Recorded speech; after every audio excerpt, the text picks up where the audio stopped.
Seigneur, nous donnons toute la gloire et l'honneur à toi et à toi seul en ce jour. Nous bénissons ton nom de tout cœur, de ce que tu nous permets d'évoluer avec toi durant ce mois. Éternel Dieu des armées, nous sommes réunis autour de ta personne ce matin et c'est toi la parole. Révèle-toi à nous, éclaire-nous, ramène-nous à toi, que la révélation de ta parole puisse éclairer pour que, Seigneur, nous ne butons contre des embûches sataniques diaboliques. Épargne-nous des fausses maléfiques. Donne-nous, Seigneur, roi de gloire, de nous réjouir et d'être satisfaits pleinement de la compréhension que nous avons de ta parole. Je bénis ton nom, Seigneur, pour ce moment. Merci infiniment. Au nom de Jésus, j'ai prié. Amen. Nous bénissons l'Éternel Dieu des armées pour chacun de vous qui aimez cette émission. Et ce mois, nous avions commencé par méditer sur un thème intitulé « L'esprit d'adoption » que nous avons retrouvé dans le livre de Romains chapitre 8, verset 14 au verset 15. Et nous avions dit que l'adoption, c'est le résultat d'un certain nombre d'étapes franchies pour la rédemption totale, complète. Et ce matin, nous allons toucher le premier aspect de l'adoption qui est la justification. La justification. Et nous allons lire dans le livre de Romains chapitre 5, le verset 1, qui dit ceci. Ainsi donc, déclarés justes sur la base de la foi, nous avons la paix avec Dieu par l'intermédiaire de notre Seigneur Jésus-Christ. Que le nom de l'Éternel soit loué. Pour recevoir l'esprit d'adoption, il faut que tu sois justifié. Justifié. Et la justification consiste à déclarer quelque chose juste. Alors cette déclaration n'est pas faite par l'homme, mais c'est le ciel qui le fait. Le ciel le fait tout simplement parce que tu as confessé Christ. Tu as placé ta confiance en Jésus-Christ. C'est-à-dire, tu as foi en Jésus-Christ. Est-ce que tu as déjà reçu le Seigneur Jésus-Christ? Les gens répondent oui. Ça veut dire quoi? Ça veut dire que tu as été déjà déclaré par le ciel. Si le ciel consomme, c'est-à-dire accepte ta foi, ta déclaration de foi. Si le ciel justifie, c'est-à-dire si le ciel accepte, si le ciel reçoit, si le ciel consigne que ta déclaration d'engagement, de confiance placée en Jésus est réelle, est concrète, est juste, parce que c'est seulement Dieu qui voit le cœur. L'homme t'amène à confesser, mais c'est Dieu qui voit le cœur. Et quand Dieu voit que tu es sincère, que tu es sérieux, que ce que tu dis, c'est conforme à ce que tu penses dans ton cœur. La déclaration de foi que tout croyant fait en disant aujourd'hui je donne ma vie à Jésus-Christ, je le prends comme mon Seigneur, mon Sauveur personnel, je renonce à tous les autres dieux et il est le seul et unique Dieu aujourd'hui. Je m'engage à marcher avec lui, je place ma confiance en lui. Il est le Dieu de ma maison, il est le Dieu de ma vie, il est le Dieu que je vais suivre tout le temps que je vais passer sur cette terre. Si le ciel voit que c'est sérieux, que ce que tu dis est ce que tu penses, le ciel prend un acte selon lequel il te déclare juste. Ce n'est pas que tu es déjà juste par les œuvres, non. Mais l'acte t'est accordé pour que maintenant un travail soit fait sur toi. Pour que on t'octroie le droit à la vie éternelle. Le ciel prend un acte par lequel il te déclare juste et cet acte te permet d'avoir part à la vie éternelle. C'est ce qu'on appelle la justification. Ce n'est ni par les œuvres. Ce n'est pas parce que nous sommes déjà bons. Ce n'est pas parce que nous sommes parfaits. qu'on nous déclare juste. Non. C'est parce que nous avons confessé simplement Jésus-Christ. Et le verset, Romains chapitre 5, le verset 1, nous dit que à partir de cette déclaration de foi simplement, la paix est établie entre Dieu et nous. Il nous pardonne nos péchés, il remet nos péchés et va même déchirer l'acte par lequel l'ennemi nous condamnait autrefois. Cet acte-là, qu'il garde comme preuve de ce que nous sommes pécheurs, l'acte de justification annule cet acte de condamnation. Et ainsi, dans Romains 8.1, il est dit qu'il n'y a plus de condamnation pour ceux qui sont en Jésus.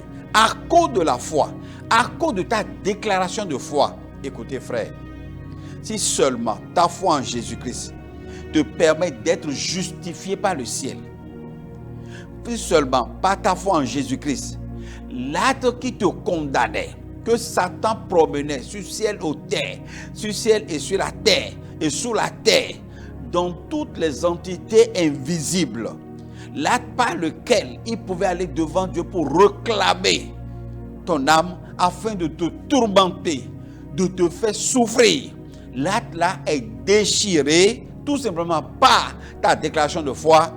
Qu'est-ce que tu dis que tu attends de Dieu et qui peut être encore plus grand que ça? Pendant que d'autres disent, j'attends que Dieu fasse ce pourquoi je suis venu dans la foi.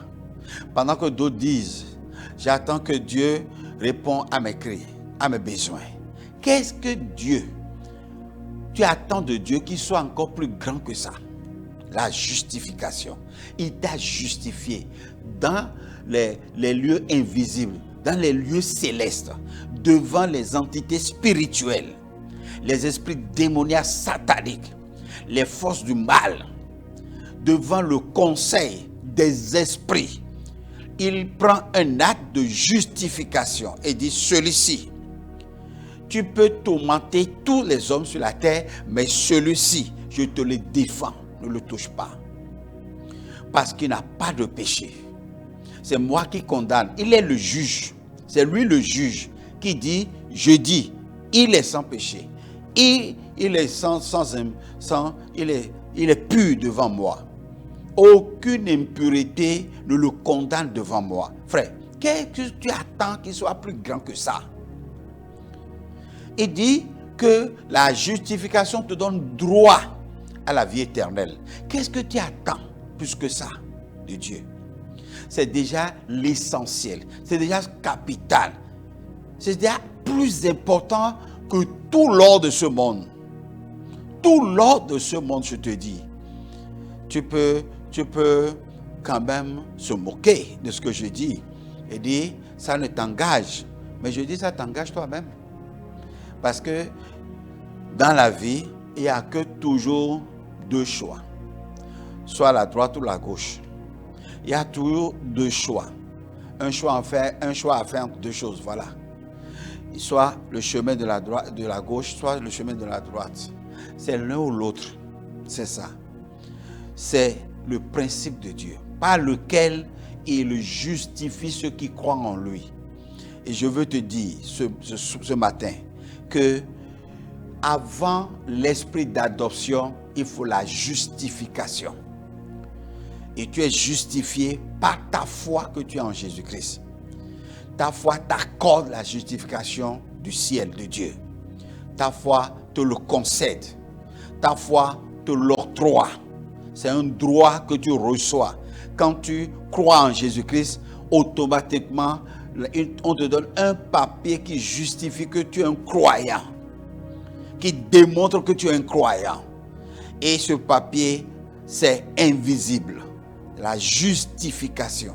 Le ciel te justifie. L'autel de Dieu te justifie. Aucun autre autel ne peut plus te condamner. On t'amène partout, devant n'importe quel fétiche, devant n'importe quelle idole, devant n'importe quelle doctrine.